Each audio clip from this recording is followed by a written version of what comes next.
So yesterday I found out that, I haven't really talked about anything like this, but my wife does like our investments and stuff and handles all the money and all that stuff. Yeah. And I went, and finally I got like involved in something about 2 years ago. And I think I told you, Rich, where I went with a couple of buddies of mine. There's this guy I know, Successful Rich Barrow. Yeah. Everything that guy touches is gold. He makes tons of money and stuff. So he tells me about something. That's and why I'm we like, call him Successful Rich Barrow. I'm like, I'm in. I'm totally in.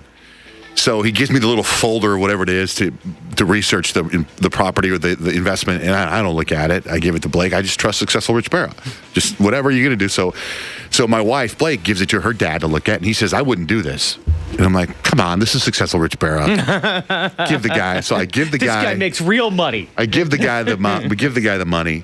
And then, a year later, no money is coming back. And he says, hey, we need to do I forget what it's called, where we have all the investors have to put in more money, right? So now... Like venture capitalists, if you will. Now, yesterday, part of this thing that we purchased, there was actually 18-wheelers that are involved, because they have to shuttle things back and forth. And they sent me a picture. I'll put it on Instagram. But this 18-wheeler, this really expensive 18-wheeler now, got into a horrible accident. And is completely... The driver's fine, but now we got to put more money into this thing. And it's like, I'm like, this is crazy. So this is what we call a loser in the investment industry. At this point. Yes, it could turn around. At this point, the one thing, I'm just like... And the Successful Rich Barrow is like, I don't get it. I don't get it. I've never seen this before. Like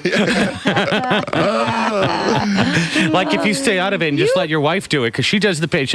I've seen her go and look at stuff and make trips to go look at things to invest in, and she'll say this is prudent, this is not prudent, and they always do well. We bought some land.